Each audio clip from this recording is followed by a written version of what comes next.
এখন সবাই জানি আমাদের চাইতে আমাদের ঘরে বুয়ারা অনেক বিএফি। আমরা কোনো বিএফি না ভাই, কারণ বৃষ্টি হবে ওরা আসবে না, জ্বর হবে ওরা আসবে না, বাচ্চা অসুস্থ ওরা আসবে না। কিন্তু আমরা জ্বর হোক, বাচ্চা অসুস্থ হোক, নিজে অসুস্থ হয়ে জ্বর বৃষ্টি তুফান হোক, কিন্তু আমাদের কাজ আমাদের চালিয়ে যেতে হয়।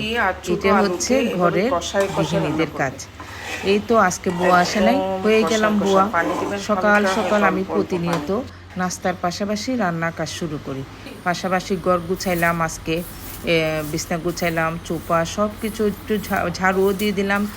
পাশাপাশি আমার রান্নাও কাজ চলতেছে।